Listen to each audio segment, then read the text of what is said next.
Okay, good morning, everybody. And we are here with Nyree White. And Nyree, I just mentioned we're going to go into another segment to talk all about our history, but you and I go back a ways and been fortunate enough to know each other for a while. And I really want to provide some help for our pitchers in our organization. I think it's such a mysterious aspect of the game because I've made this statement, so many pitchers know what their coaches want them to do mechanically, but so few pitchers know how to win. And so what I'd like to do is bring you in. Let's talk about pitching. Let's talk about the functionality of pitching. And the reason that I go to you is I want everyone to know that there is a certain outcome, there's a certain look, there's a certain beauty that when you pitched, I've always been drawn to. So it doesn't mean, everyone's got a different idea on how to do things, and there's always different images, and it's not about centralizing a physical concept, but let's talk about some things. I think you've got some great backgrounds. You've been born around the game, and you've been around the game. So let's talk a little bit about, you started brick wall softball, right? Yeah. And that is about how old is that now? Is it about a year? Year and a half. So excellent. And so when you're working with your students, what is your progression? So your student base is, what's your age range of your students? Anywhere from 8 all the way through 22. I've worked with college pitchers as well, but it tends to be the same progression no matter what. You always have to walk before you run, and so the first thing we always do is talk about our approach. We talk about where we're going to go from here, kind of paint a picture, a little bit of a roadmap, like this is what's important and here's why.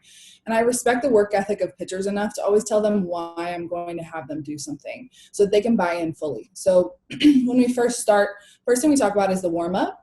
You do the warm up every single time you pitch, right? So we want to make sure we're making the most of all those reps and all that effort.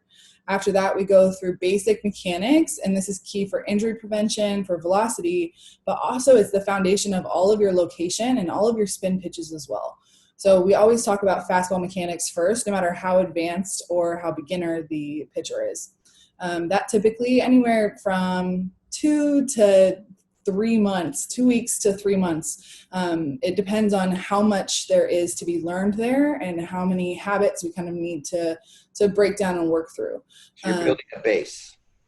Correct. And that is so worth the investment time-wise, because that's going to make a world of difference on all the spin pitches and all the location as well. And so we often hear a lot of feedback also on injury, pitchers who are experiencing pain, and maybe just think it's normal, but who are now able to pitch and actually use their legs, understand how to move forward in a healthy way. Rather than, I feel like we all yell at pitchers a lot to use their legs, and none of them really know what we're talking about. So we try to get very specific and break things down. And then after fastball, we go into ChangeUp and then all the movement pitches.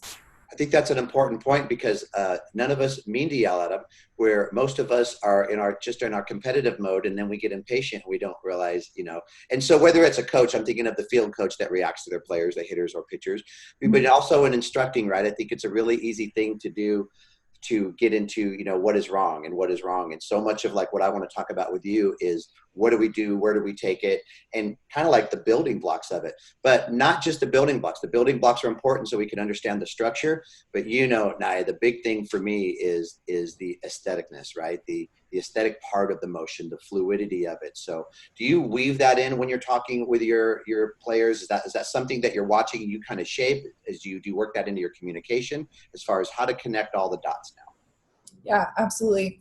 We always talk about it like effortless power, right? We want our body to work together, and that comes down to sequencing. It comes down to mechanics, yes, but it also comes down to moving the way that your body moves best and understanding your mobility, your stability. And then that tends to kind of all come together with this fluidity that you're talking about. When we're not fighting ourselves anymore, when I understand how to generate power, I'm able to smooth things out and not force it. But then I think there's also an element of comfort in our own skin when we're pitching. I feel like when we are fighting ourselves often, it's difficult to be free when we're pitching. And when you find how you move best and how I'm meant to pitch, my personal style, and blending that with mechanics, I'm able to almost kind of like, it becomes like when you walk or when you run, and then that becomes this level of comfort that I think you see in that fluidity. That's a good point. When you just said that, you think of the consciousness that it takes a 1-year-old or 1.5, every step, fall down one, and then pretty soon, boom, it's just going. And now you're getting from one place to the other. And that transition or transformation is something that's very important for me, for all players, but especially pitchers, to feel enabled, to feel like they're qualified to do things. So you, in my mind, have a very beautiful motion. And is that something that, you grew up in some pretty good qualified hands, as far as your pops was a pretty well-known pitcher and pretty well known in the softball world. And was that something, a style that you had? Was that part of his teaching to you? How did that shape into your pitching when you first started? Was it there originally, or did it kind of smooth out as you got older? Mm-hmm. Definitely smoothed out as I got older. I have a lot of VHS tapes, and I was looking at my pitching motion the other day. And I absolutely have had every common problem in the book. Like I've literally had every mechanical issue or location issue that there is to have. But I feel like some of that fluidity came from, number one, the focus and attention on mechanics for sure. But also just watching. And I would watch softball. I would watch pitchers, especially, all the time. And I was just fascinated. And so I would watch and try to copy. And I feel like that's when I made the most progress, was when I started to really look at each element in the pitch and not just the whole motion. I would see the whole thing, absolutely, and how it all sync together and the timing of it, but also just starting to look at each individual piece and noticing the similarities and differences between pitchers, and trying to take those great elements that all the greats had in common and trying to copy them, just using my own language, using my own words when I'm watching and I'm saying, okay, what does that look like? Or what would that feel like? And kind of making my own language that made sense to me. Was it a collection of pictures that influence you, or were there a couple of pictures that you tend to watch and kind of mirror yourself after? Yeah. Kat Osterman, Kira Garrell, Lisa Fernandez, Dr. Dot Richardson. I was a big fan of her. I wanted to be a doctor for a long time. Some of the OG greats, like the Olympians, the Olympics, I would spend hours rewatching those games. I wouldn't just watch them once. I would rewatch them. And I feel like that gave me that fire and that inspiration to want to be great like them. Boy, first thing I thought of was I was lucky enough to watch some of the first USA teams play on their exhibition tours. And when Lisa Fernandez would throw her changeup, it would not even be halfway to the plate and the crowd would scream because they knew it was going to happen. As soon as they identified it coming out of her hand, because it was just such an electrifying pitch, and good things for her would happen. And literally the crowd would react before the batter swung and missed. It was the craziest thing to watch. So you recommend for pitchers to search out those images, watch videos, look at images. It's kind of like you can read books on dancing and you can watch someone dance and you're kind of describing, look, watch someone dance and incorporate into how you would move.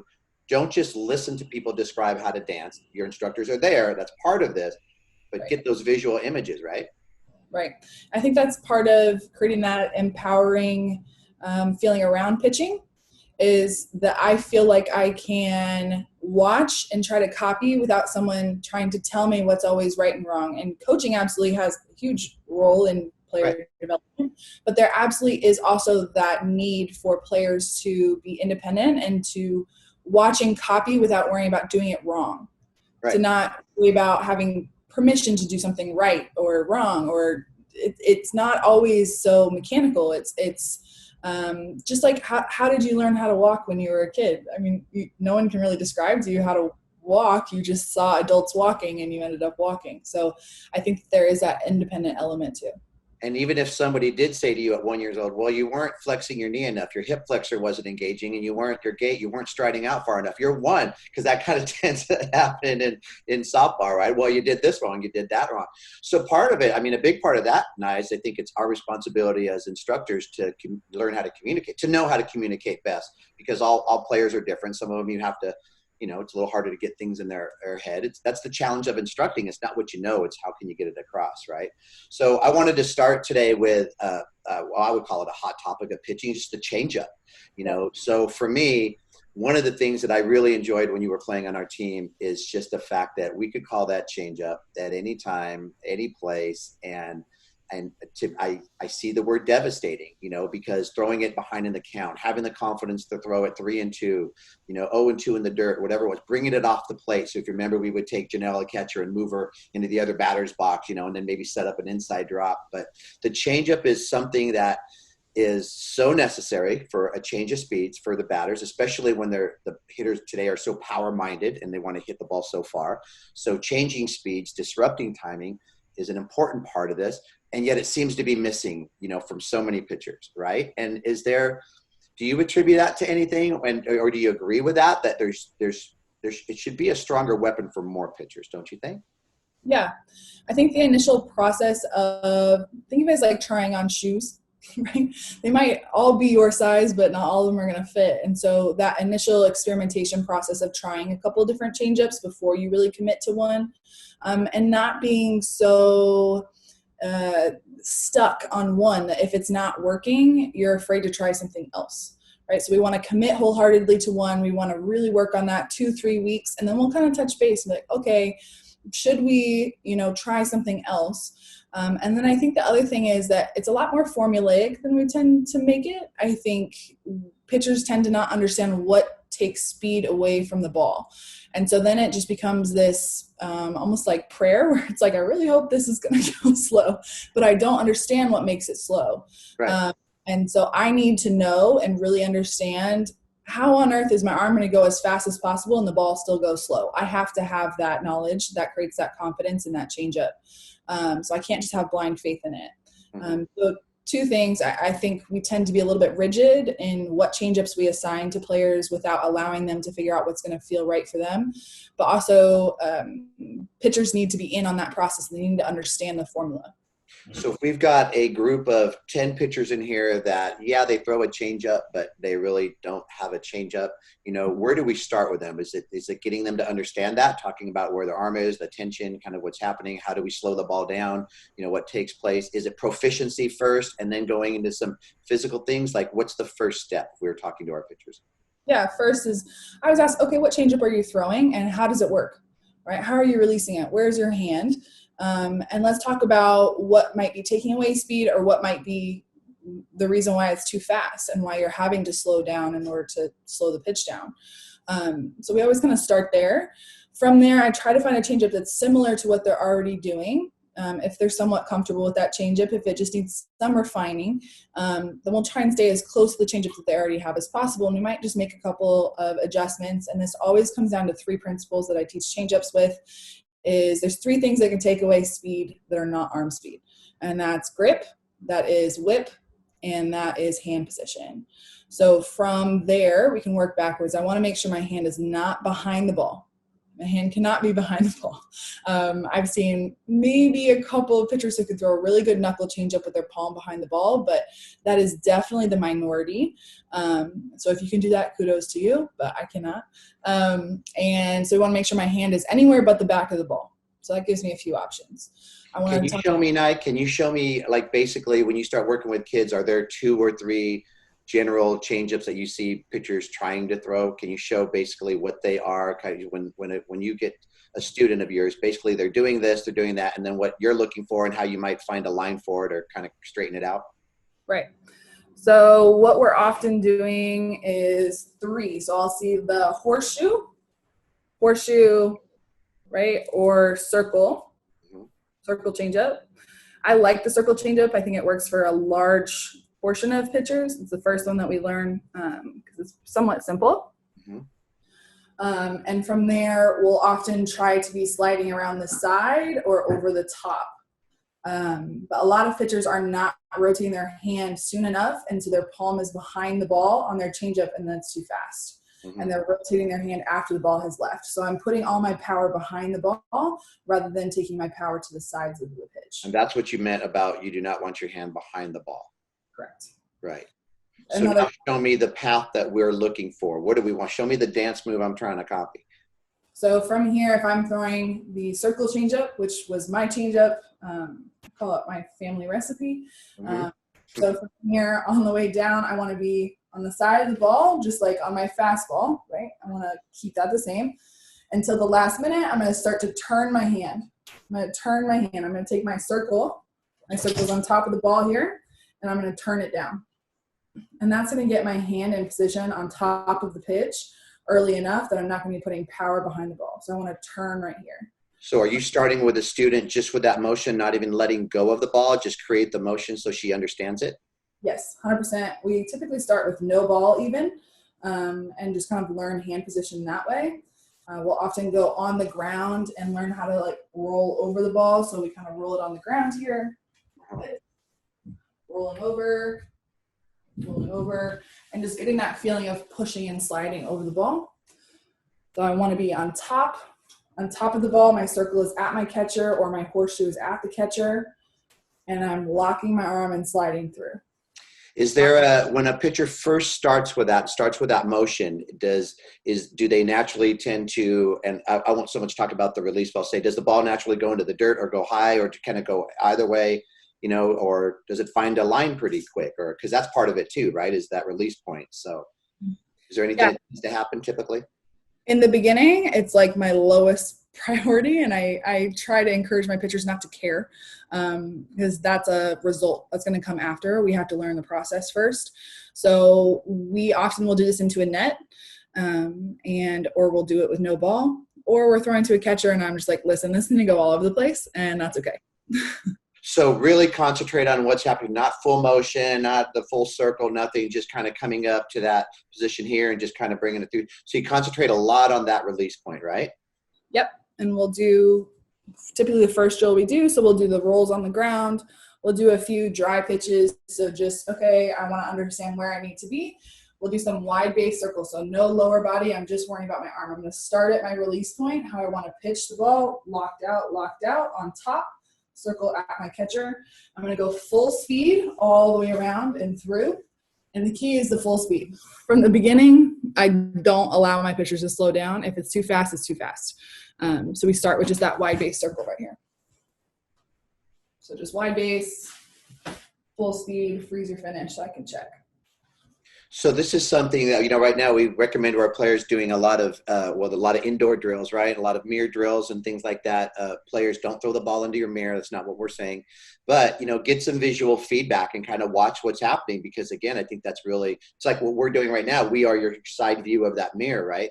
And so it could be 5 minutes a day, 10 circles, 20 circles, because again, we talked earlier about we're building what we call muscle memory, right? And so what would you recommend as far as duration of a little bit every day, right? Something like this, as opposed to an hour once a week? A little bit done often is always going to be better than a lot done every now and again, right? So when I was a kid, I would get socks and I would throw against my wall. I had a little cotton-filled softball I would use against my wall. And I spent a lot of time just pitching in the living room with no ball. And growing up in Oregon, I ended up pitching into the net a lot. I threw to a catcher less than half the time, I'd say. And I think that's why I was able to put the focus on the right places, just on mastering the process and mastering the movements, rather than getting super caught up in the results all the time. Results are the most important thing at the end of the day when we show up and we play the game, right? But in order to develop those results, we first just have to focus on the process and master that. So we were talking earlier about the fluidity of the motion, right? And so can you do me a favor, either with or without the ball, just go through, 2 or 3 repetitive motions, whether it's forward and backwards or whatever, but just give us a visual of kind of the motion beginning to end. And what I would like people to understand, what I see is, again, you and I talked a little bit about the lack of tension, right? Just the easiness of it from the beginning to the end. It's like a sentence. It starts somewhere with a capital letter and it finishes at some point with a period, wherever that is. It doesn't have to be the same point every time, but there is a finish to it, right? So just a couple times, nice and easy, whether it's like you're warming up for a seminar, indoors, just the motion itself, the fluidity of it. Can you show us a couple full motions? Awesome. For fastball? Sure. And then we'll go to ChangeUp.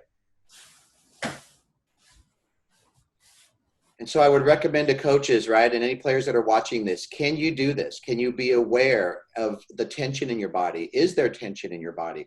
I see none. It's just nice and easy. Like if we put Nyree in a store window and said, come on in, we're going to build pitchers like this, and you've got an 8-hour shift.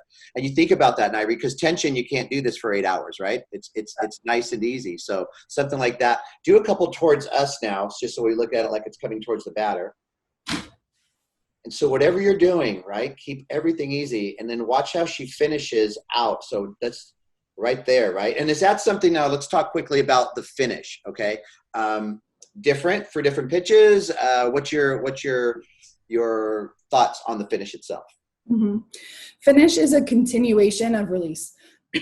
So it's not a separate position that we're trying to force ourselves into. When I throw through the ball, when I accelerate through the ball in the direction I want it to go, I'm going to naturally finish where I'm supposed to finish. So I'll often ask pitchers just to put their focus on release. So just, okay, if I were to go fast through here, loose through here, throw my hand at my target, throw my hand, where would I finish? And it's typically anywhere from belly button up to your face. And it's almost never close to my body. And so one thing I encourage pitchers to do is take my finish point and I'm going to retrace my steps. Retrace my steps. So from here you can see I went through the ball at release here before I finished up. What I want to do with a pitcher who's finishing really close here is, okay, retrace my steps. I can see here I'm on my way up. I'm at the bottom of the ball. I'm on my way up. So I have no room for error. If I'm a little bit late, I'm already pulling that ball up. So I want to think about like when I throw overhand, right? We go through the ball first before we finish down. I want that extension point. I'm not trying to, force that finish. I see is like almost like I see you're at the bottom of a clock, right? So you're starting kind of like at 9 o'clock and you're swinging through to 6 o'clock. And what you're describing to me, I'm a visual guy, is that you're bringing that hand all the way to 3 o'clock. You're not cutting it short so it doesn't finish that half of the clock. So you're swinging it from 9 to 3 and you're completing this circle in a natural way, as opposed to forcing something here that's happening in the middle of it, right? So it's almost like a continuation of that line. Big thing is just to be natural and easy with it, right? And just to don't stop it. I kind of wonder again, because I know in hitting, there are a lot of people that do something that nowadays people go, don't do that. That's not what happens. But a lot of times they're doing this because they've been taught a principle, even though that doesn't happen when you're videotaping them, they're thinking something that might facilitate something. We're just talking really about, hey, we do want you to know what actually happens. So don't shoot your pitching coaches that have you bringing up here. We're just supplementing your information so you can understand what happens with the actual motion and you can be aware of it so you can work it on your own, right? Last thing I want to talk about, Nye, is, okay, so there's how you begin with the changeup. Simple grips, rolling over the top of the ball, understanding not being behind it. I'll be honest with you, I just learned something. Now what I really want people to learn in this last 5 to 7 minutes is, so how do you win with a changeup? So what do you do with it? Do you practice it only throwing it down the middle? So many times I watch, pitchers throw to someone on a bucket or a catcher and you're throwing strikes, but what are we doing with it, right? So when we're talking about winning with a changeup, what comes to mind with you? Practice it first, just throwing to the strike zone or just throwing to the middle of the plate. And I'm just trying to get consistent with the speed of it and the height of it first. So sometimes I'll put a bucket on its side. So I'll take a bucket, put it on its side, put it right behind home plate. I know that I'm trying to drop that changeup through the bottom of the zone. Rather than getting so caught up in the beginning on getting called strikes on your changeup, I need to know my intent is to get swings and misses. And I want to make sure I'm not hanging that changeup to begin with. I just want to get to a point where I can start showing it in a game. And that's part of it. Is it doesn't have to be the best changeup in the world in the beginning, but you have to show it. I have to be willing to throw it in a game. So whether that's, okay, I'm just going to show it in my warm-up pitches between innings so that they know I have a changeup, right? Just thinking through speeds. Right, absolutely. Right. And that's important for pitchers to know, because if they don't have that confidence because it's not, it's too slow or it's this or that, but showing it changes the speed. Remember, there aren't any batters that enjoy you pulling the plug on a batting machine in the middle of their round and they don't know it's coming. Like, they don't like that, right? So that's showing it, I think, is very, very important. I'm definitely on point with that. Showing it, mastering the height and the speed of it first. And we just do it blocked first. So we just throw 20 changeups in a row. And that's a lot easier than mixing that changeup in. So we want to go step by step.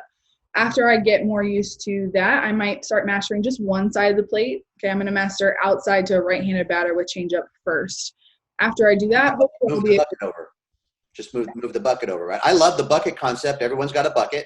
Turn it on its side, and you're keeping everything low. I remember Michelle Smith saying once, when the batter sees only the top of the ball, right? As opposed to the whole back face of the ball coming, she only sees the top of the ball, and it's a lot harder to hit. So do you encourage starting low, missing low, and bringing it up? Yes, absolutely. I want to think about my release point, right? So if my release point is here, I want to throw that pitch on a flat plane and have it break down. If I'm worried about it ending up in the strike zone here, I'm going to try and throw it above the plane of my release to make it land in the strike zone. Just start with throwing it flat out and having it break off. And I'd encourage, we've been pretty successful with our pitching process. I would encourage players that there's a place for the one down the middle, because on a 3-2 count, very few hitters are looking for a changeup even down the middle. So you'd be amazed at what you can get away with. The surprise counts, the 2-0 counts, the 1-0 counts, the 3-1 counts, you can put the ball thigh high because they're not those are natural hitters, aggressive counts that you're just throwing timing off. And what you end up is a nice, easy fly ball to left field, rather than a hard double down the line or something like that. But absolutely agree with keeping it down. How about, so then moving it on to both sides of the plate. I don't know if you remember, sometimes I call it putting the batter to sleep. We would throw that changeup in the other batter's box. So let's say it's a number 3 or a 4 batter, and we plan on coming back either with a rise ball inside or an inside drop. So we don't want this changeup to get hit, right? They've got long arms. They might just kind of hit the end of the bat and bloop it over the infielder's head. We don't want that. So we'd show that thing a good 5 feet outside.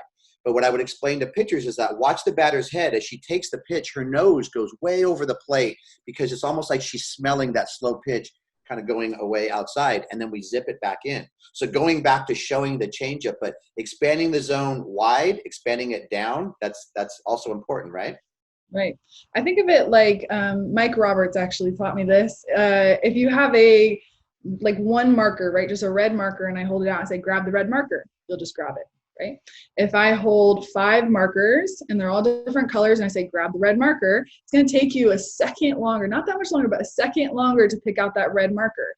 And when you can hit both sides of the plate with every single pitch, it's like having 10 markers, right? And so it just decreases that recognition. It makes me cover a wider area and I have to get therefore more defensive, right? I'm not sitting on one part of the zone. That's a really, really good point. I think that's the first thing I'm going to steal from Mike right there. So he's one of the best too. I mean, he's a great coach, great mind, and that's a really, really good point and something for us to remember. So how about the importance of your catcher? So catchers that can move, catchers that can manage. Talk a little bit about that. Even to our coaches that we're developing catchers, right? So where does a catcher come into your success? Mm-hmm. Well, I love a short-hopped drop ball or a short-hopped changeup. I think every single person watching this has probably swung at a pitch in the dirt before that they weren't meant to. And so when I have a catcher who I know can block and who I know can get up if I miss my rise ball high or can kind of back me up in that way, it opens my options and my possibilities as a pitcher tenfold because I'm not just throwing to the strike zone. I'm able to throw to wherever I want to go. So to me, too, it's important that catchers understand how pivotal that is. So when I impress upon catchers who come to my lessons, like, hey, we're short hopping all of these change ups, and then we're going to start mixing in the strike zone and short hopping. She knows, okay, my ability to block is key for this pitcher being able to throw the changeup with confidence and aggressively. And so now she's a part of that process. She is a part of the battery, right? That's the difference between just a battery and a pitcher and a catcher. We're able to bounce off each other with our skill set. I love it. And that's new thinking for so many people. Now you watch them throw bullpens and everything's in the air, right? So you give them a situation, you're up by 1 to qualify for nationals, and you've got the best hitter on the other team with another great hitter right after her, and you've got first and second and 2 outs, and you've got a 2-strike count. And if this ball doesn't hit the dirt, she's that good of a hitter where she's going to reach her long arms and she's somehow going to get a hold of it, but she wants to hit so bad she can't lay off the pitch in the dirt. And so many pitchers have not worked on, Lonnie Alameda calls it dirting the changeup, right? Dirt the change. And I love that. So I love that part of it because, whether you're throwing, I do. I prefer you throwing into a bucket or a catcher that can block. There's a place for mom and dad, and there's a place where I don't want to take away that aspect of your relationship with your kids and catching them and stuff. At some point, they've got to know how to move that ball around, though, because short hopping your mom or dad in the shins, that's not something they really enjoy. And we don't want you to not learn this aspect of the game that can really be the difference, because let's say that you're on a team moving up the ranks and you're not supposed to beat this team in the summer, and you have an opportunity and you're like, okay, go to the back of the circle. 0-2. He's going to call the change. I bounce it, and you get yourself to that game. That's part of our narrative, our story is how I believe we can help people get up that mountain. It's not always about throwing as harder than anyone else, or having the strongest players. It's really about how you execute your game. So the ChangeUp is just so powerful. Nyree, I really, really appreciate it. What I want to do is talk about this, kind of getting some meat and potatoes out. I'm going to do another talk with you next week. And then from there, we're going to talk about how we're going to onboard Brickwall Softball. So what I'm excited about is creating a relationship with you, allowing our people to kind of take a taste of it, think about it. So I want our coaches to share this with your players, get on your Zooms. We'll send this out on a YouTube, so this will be released pretty soon. And then just dive into this and chew on it. But what I know, Nye, because I know a lot about you, is it works. And that's what this is about. It's not just information. You said earlier about it's a family recipe. Well, I know a little bit about your family recipe. So, man, you got to get some of that spaghetti. I mean, that's good stuff right there. So I appreciate your time. Very well done. Well spoken. I love the visuals. I'm going to get some feedback for our coaches, and then we'll come up with some topics for next week. All right. Sound good? Thank you so much. All right. And I thank you. Talk to you soon.